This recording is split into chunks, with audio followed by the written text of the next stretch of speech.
3, 2,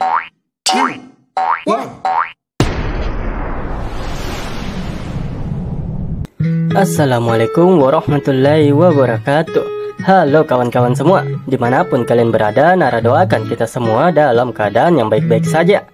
Baiklah kawan-kawan, tanpa menunggu lama lagi, mari kita lanjutkan ceritanya.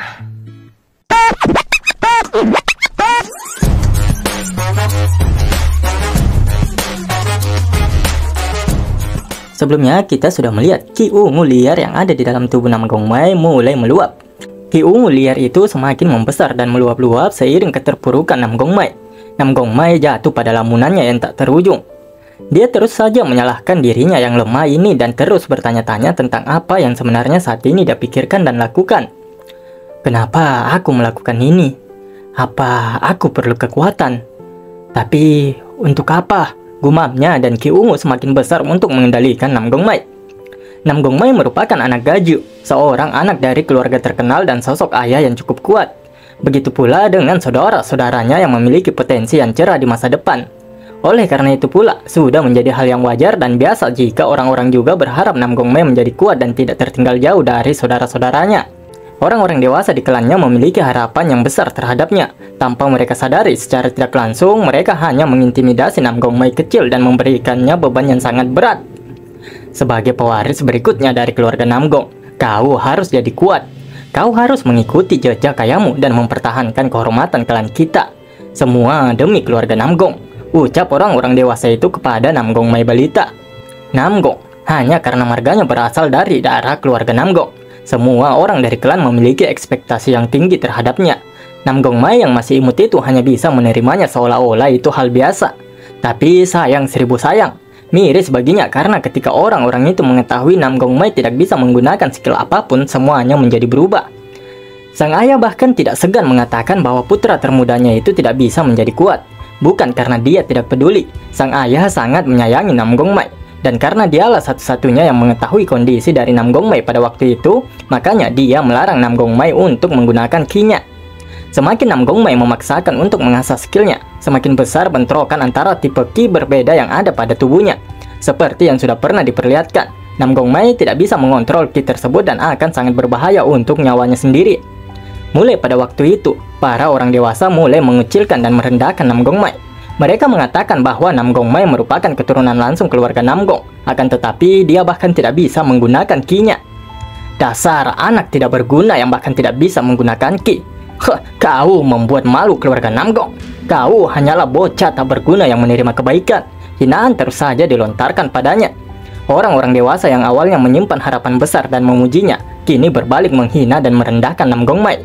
Evaluasi dan sudut pandang mereka berubah total terhadap Nam Gong Mai. Dengan rasa putus asa yang teramat dalam, Nam Gong Mai berusaha mengimbangi kakak-kakaknya. Meskipun dia sadar dia tidak akan mampu melakukannya. Meski demikian, Nam Gong Mai tidak ingin terus terpuruk dengan pikiran-pikiran negatif yang terus saja menghantuinya. Dia berlatih menggunakan pedang kayu yang selama ini menemaninya. Sembari melupakan alasanku sebenarnya untuk menjadi kuat, aku selalu mengayunkan pedangku setiap hari. Kenapa aku mau jadi kuat? Kenapa aku... Gumam Nam Gong Mai yang sudah terlalu jauh jatuh pada lamunan kenangannya sebelum dia diterima di kelas ular ini. Masih dalam ingatan Nam Gong Mai, semakin dia larut pada kenangannya, semakin besar pula energi ki ungu itu di dalam tubuhnya. Nam Gong Mai dapat bertahan sejauh ini juga tidak lepas dari adanya peran sang ayah. Yah, semua yang dia perjuangkan sejauh ini adalah demi ayahnya.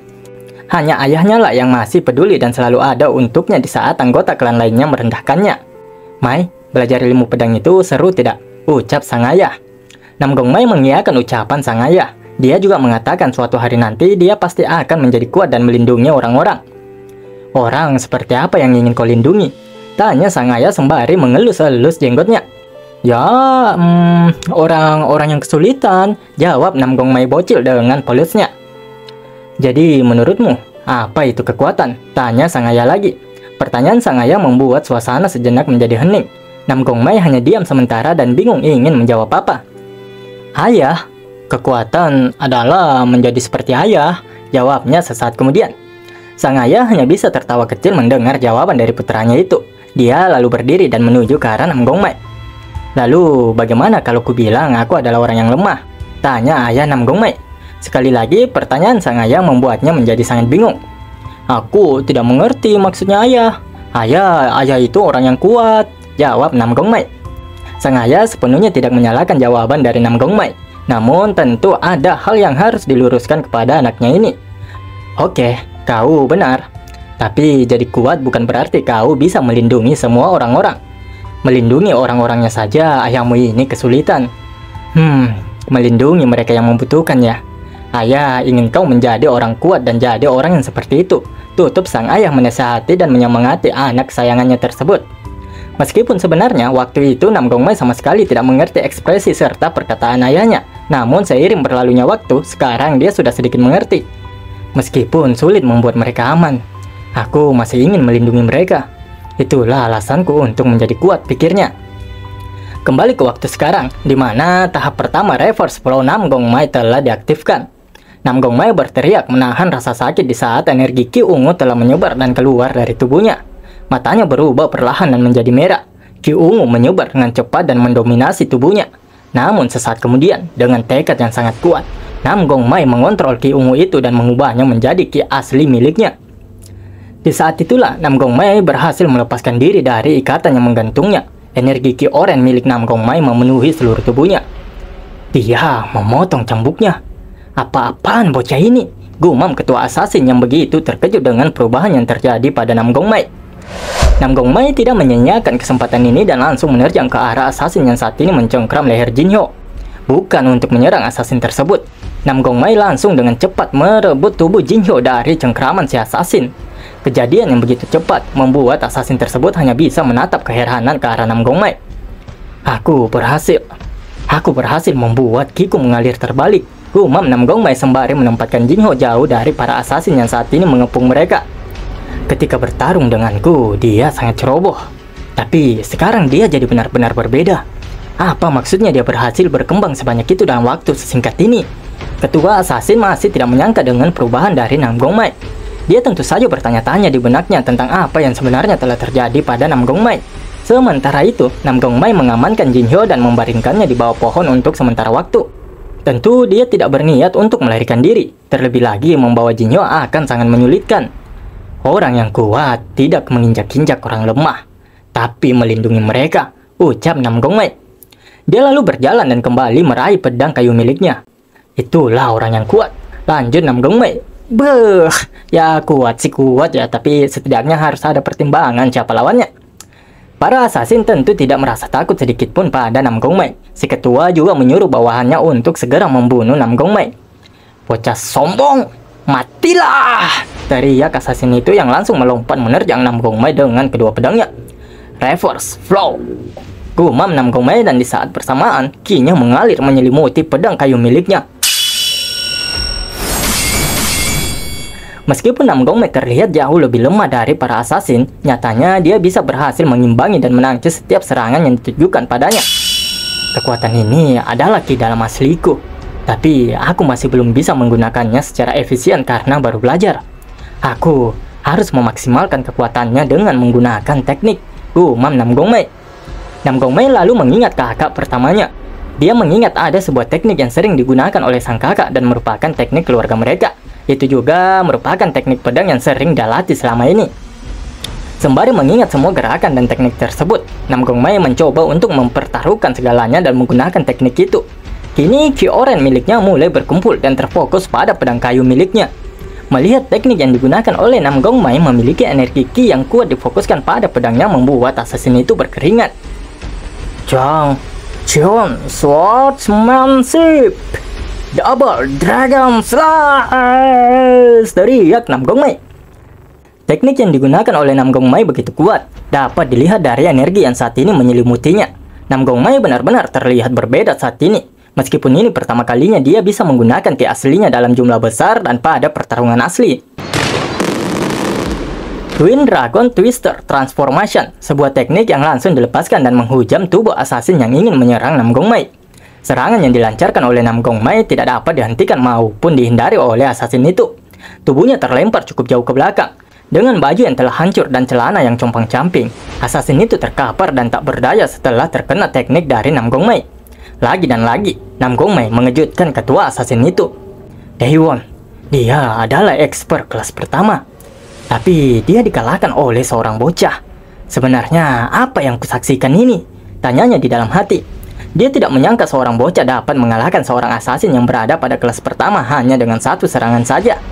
Nam Gongmei begitu puas. Dia bersyukur karena berhasil menggunakan teknik Double Dragon Slash dengan ki aslinya. Tapi efek dari teknik tersebut juga bukanlah hal yang sepele. Seluruh tubuh Nam Gongmei bergetar. Bahkan dia dengan kesulitan untuk mengangkat kembali pedang kayu miliknya. Hingga saat dia benar-benar tak sanggup lagi, tubuhnya terhuyung ke depan dan akan menjatuhkan dirinya sendiri. Aku pusing sekali. Mungkinkah aku berlebihan melakukannya? Gumam Nam Gongmei. Tidak, bangunlah Nam Gongmei. Musuh masih ada tersisa 3. Nam Gongmei menguatkan dirinya sendiri. Meskipun dia menyadari dirinya masih sangatlah lemah, namun tidak ada pilihan lain saat ini kecuali bertarung dan berharap sang instruktur akan segera kembali. Sementara itu, para assassin masih menatap rekan mereka yang sudah terkapar. Kami bahkan menggunakan operasi 2 arah dengan para bandit untuk membagi kekuatan mereka dan menyingkirkan grup pedagang dengan cepat. Tapi ada beberapa variabel yang tak terduga muncul.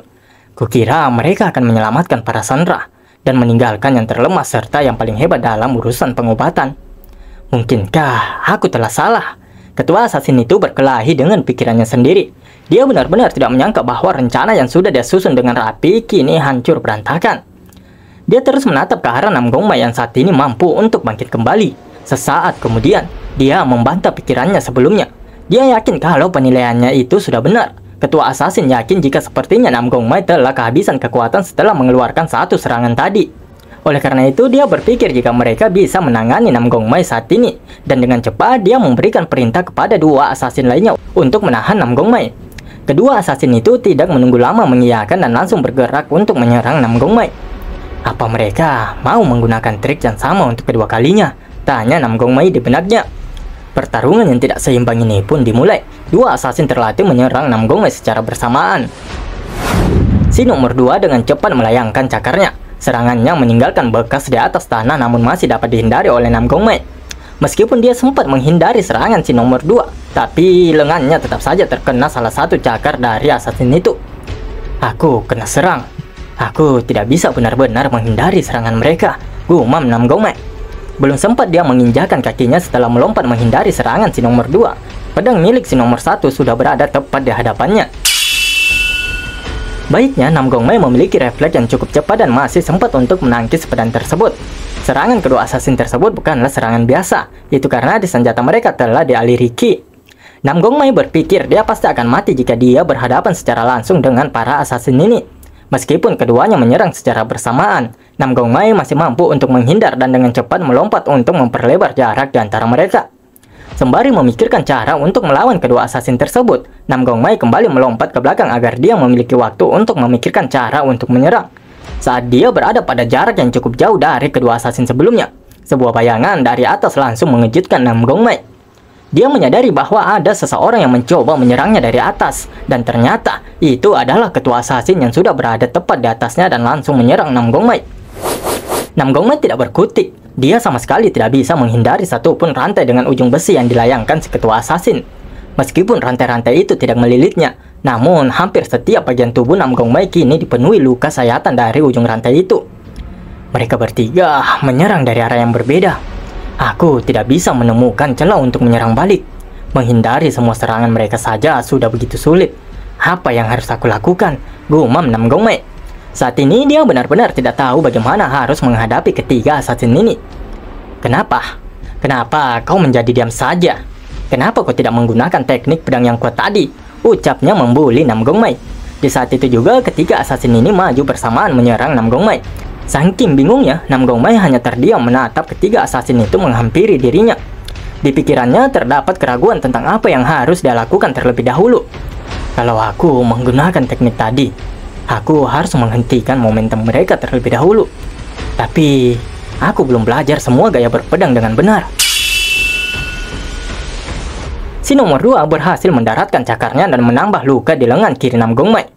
Dan lebih buruknya lagi, ternyata pada senjata mereka telah dilumuri sebuah racun misterius yang tentu menambah parah kondisi Nam Gongmei.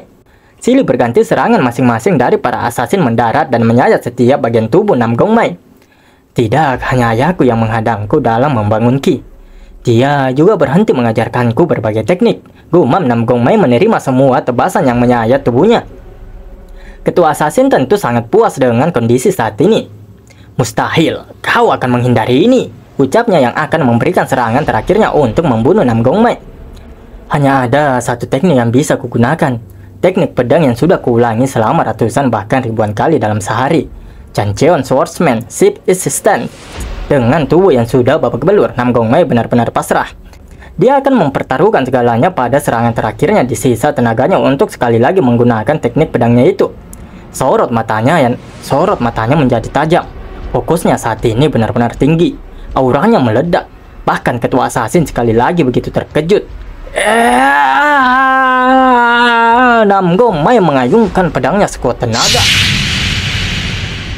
Energi ki berubah menjadi api keemasan yang menyelimuti pedang itu. Tepat di tubuh salah satu assassin itu, menebas dan membakarnya. Bahkan kedua assassin lainnya pun tak bisa menahan efek teknik Nam Gong Mei dan terhempas mundur. Twin Dragon Twister Transformation, teknik yang sangat kuat yang mampu membunuh satu lagi assassin yang menyerangnya. Akan tetapi, efek penggunaan teknik tersebut juga menguras habis kekuatan dan tenaga Nam Gong Mei.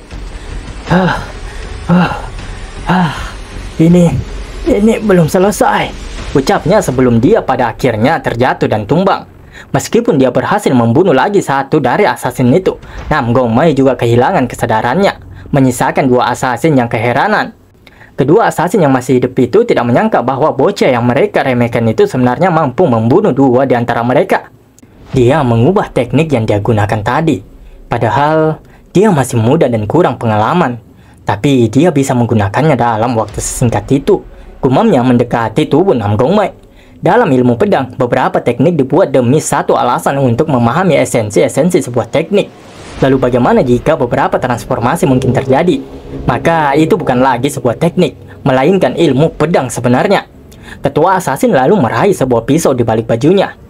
Kalau aku membiarkannya, dia bisa mengganggu untuk kedepannya. Aku harus membunuhnya sekarang juga, ucap ketua assassin itu. Ini adalah kesempatan bagi ketua assassin untuk langsung membunuh Nam Gong Mei sekarang juga. Ketua assassin mengangkat tangannya, bersiap untuk menikam Nam Gong Mei saat itu juga. Dengan cepat, dia mengayunkan pisaunya ke arah bawah. Namun sesaat pisau itu akan menancap di tubuh Nam Gong Mei, seorang pria tua tiba yang membuat ketua assassin menghentikan tindakannya itu. Aku kesal. Sangat-sangat kesal, ucap pria tua tersebut. Ketua assassin jelas begitu kesal dengan kehadiran orang itu. Dia berpikir jika mustahil anggota tim lainnya sudah kembali. Dia menanyakan siapa pria itu. Maaf, aku tidak tahu apa yang terjadi di sini. Tapi aku tahu satu hal yang pasti. Orang yang wajahnya ditutupi tidak pernah melakukan hal yang baik, ucap pria tua itu dengan santainya. Dan seperti yang kita ketahui, pria ini merupakan salah satu tetua dari sekte pengemis. Kenapa ada 3 orang dewasa yang sedang membuli seorang bocah? Lanjutnya, tidak membutuhkan waktu yang lama untuk memikirkannya. Ketua assassin itu dapat mengenali bahwa orang di depannya saat ini merupakan seorang pengemis. Ketua assassin itu menyuruh bawahannya si nomor 2 untuk menyerang pengemis di hadapan mereka. Dengan cepat, si nomor 2 langsung melemparkan kunai ke arah tetua pengemis. Namun bagi tetua pengemis itu bukanlah apa-apa dan dengan mudah dia dapat menahannya menggunakan tongkatnya. Terlebih lagi, kau tidak menghargai nyawa dan tidak ragu-ragu untuk membunuh. Aku akan menangkap kalian seperti aku menangkap anjing, ucap tetua pengemis yang diketahui merupakan tetua dari Gebang yang bernama Heo Xiaogul. Entah apa yang terjadi selanjutnya, namun sang pengarang menendang kita kembali ke pertarungan antara tim penyelamat juga para bandit. Saat Moyombo mendekati bandit itu, si bandit langsung melemparkan segenggam pasir ke arah Moyombo yang membuatnya tidak fokus. Di saat yang bersamaan, beberapa kunai melesat dengan cepat ke arahnya. Syukurnya, Moyombo dapat menghindarinya dengan cepat. Moyombo mulai panik. Pikirannya mulai tidak fokus karena berbagai hal yang akhirnya merugikan mereka pada pertarungan ini. Mereka menggunakan segala cara untuk menang. Kalau saja aku punya senjata yang layak, gumamnya sembari meraih pedang terakhirnya. Sebuah tebasan yang hampir saja mengakhiri perjalanan dari Jegalmi. Apa kau mau terus-terusan melarikan diri? Ucap bandit tersebut saat Jegalmi sekali lagi hanya bisa mundur untuk menjaga jarak dengannya. Sonic Attack tidak cukup kuat. Aku perlu serangan yang lebih kuat. Gumam Jegalmi yang juga sudah buntu untuk menghadapi para bandit ini. Sementara itu, instruktur Yang Jung-hyuk masih diam memperhatikan para murid dan belum mengambil satu pun tindakan untuk membantu. Dari pengamatan instruktur Yang Jung-hyuk, tingkat kemampuan para murid jelas di atas para bandit. Tapi pertarungan ini sangat kacau. Mereka bahkan tidak menjaga senjata mereka sama sekali, gumam instruktur Yang Jung-hyuk. Dia lalu melangkah mendekati salah satu bandit di sana. Di mana para wanita yang kalian culik? Tanyanya. Karena kesal didatangi dan ditanya saat dia bertarung dengan salah satu murid. Bandit itu langsung mengayunkan kapaknya ke arah instruktur Yang Jung-hyuk. Namun tentu saja, para bandit sama sekali bukanlah lawan bagi instruktur Yang Jung-hyuk. Aku tanya sekali lagi, di mana? Tanyanya menatap bandit itu. Si bandit menyeringai, menertawakan instruktur Yang Jung-hyuk. Hahaha, kau utusan keadilan ya? Baiklah, akan kuberitahu. Kami menggunakan mereka sesuka kami ya. Lalu kami jual ke pedagang budak. Jawabnya dengan wajah yang sangat cabul bajingan itu. Instruktur Yang Jung-hyuk bukanlah orang yang bodoh. Dia tahu kalau itu pasti sebuah kebohongan. Para bandit tidak memiliki cukup banyak waktu untuk melakukan hal tersebut. Sebenarnya instruktur Yang Jung-hyuk tidak ingin turun tangan dan membiarkan para murid menyelesaikan semua ini. Tapi jika dia menundanya lebih lama lagi, orang yang diculik bisa dalam bahaya. Mau tidak mau, dia harus turun tangan sekarang juga untuk menghajar para kerocok-kerocok tersebut. Instruktur Yang Jung-hyuk tidak membutuhkan usaha lebih untuk menumbangkan bandit yang menyerangnya barusan. Setelah menjatuhkan bandit itu, instruktur Yang Jung-hyuk lalu memerintahkan para murid kelas ular untuk mundur, dan mulai sekarang biarkan dirinya yang menangani sisanya. Perintah dari instruktur menjadi pukulan tersendiri bagi Moyongbok. Kami kelihatan menyedihkan saat ini, gumamnya. Dan ya, inilah pemandangan yang kita lihat saat ini. Tidak butuh waktu yang lama bagi sang instruktur untuk menjatuhkan semua bandit tersebut. Setelah mengalahkan para bandit itu, instruktur Yang Jung-hyuk memberikan semangat kepada para muridnya. Kalau kalian terus melawan mereka, kalian bisa saja menang. Setidaknya bandit itu tingkat 2. Tapi kalian tidak bisa menggunakan senjata yang diberikan dengan benar. Taktik pertarungan kalian yang sebenarnya berantakan. Inilah kenapa pengalaman itu penting. Jangan terlalu bersedih. Latihan praktek juga sama pentingnya. Aku cuma ikut campur karena menyelamatkan yang diculik adalah prioritas utama kita saat ini. Akan ada kesempatan lain nantinya, ucap sang instruktur menjelaskan kekurangan dan pentingnya pelatihan ini bagi mereka. Dan tentu saja ketiganya serentak mengiyakan apa yang dikatakan oleh sang instruktur. Lalu, tunjukkan jalan ke markas kalian.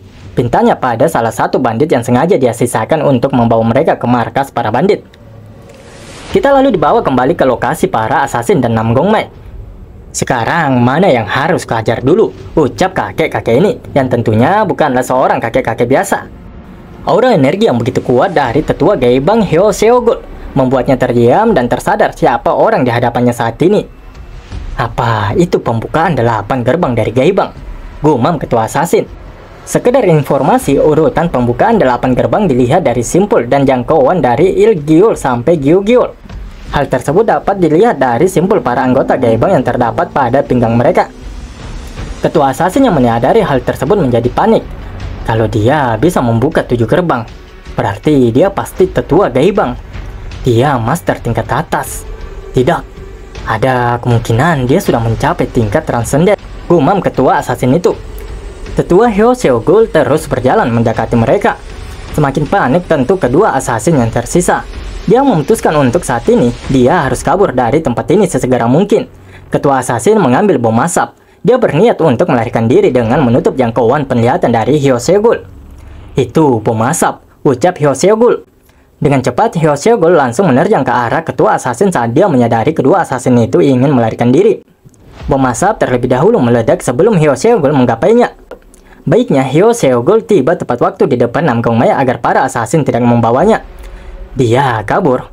Mereka sangat berhati-hati, ucap Hyo Seogul. Kita panggil saja dia kakek Hyo Seogul ya kawan-kawan, biar lebih mudah menyebutkan namanya.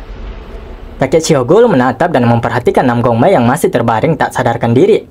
Pemikiran untuk tidak menyerah ketika kau bahkan sudah melewati batasmu. Keputusan dalam memilih pilihan terbaik dari situasi terburuk. Aku terkesan. Teknik pedang yang kulihat tadi jelas ilmu pedang Chang Cheon. Dia pasti anak dari keluarga Nam Gong. Anak Nam Gong Hui dari keluarga Nam Gong ya. Ucap kakek Seogul yang bisa dengan cepat mengetahui latar belakang dari Nam Gong Mei hanya dengan melihat ilmu pedangnya tadi. Hari yang cukup panjang bagi kelas ular, meskipun Nam Gongmai dan yang lainnya berada pada lokasi yang berbeda. Akan tetapi, secara tak terduga, Nam Gongmai bertemu dengan para assassin.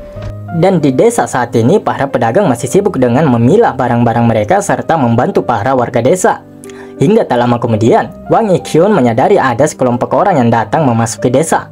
Dan tentunya mereka adalah para wanita dari desa ini yang diculik sebelumnya.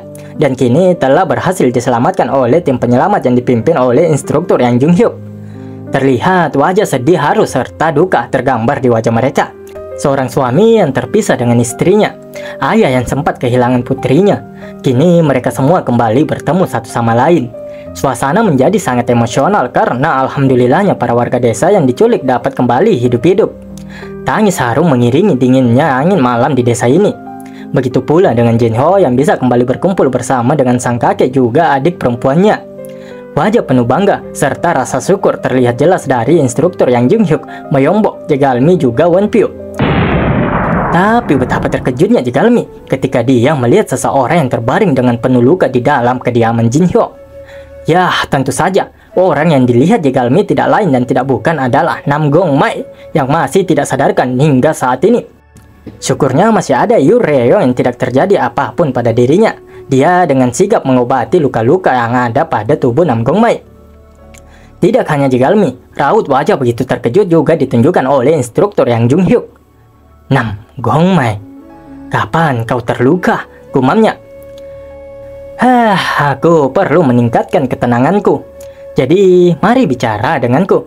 Yang Jung-hyuk, ucap kakek Syogul yang tentu saja akan memberikan jawaban atas pertanyaan yang timbul dari instruktur Yang Jung-hyuk dan lainnya ketika mereka melihat Nam Gongmai terbaring tidak sadarkan diri dengan penuh luka.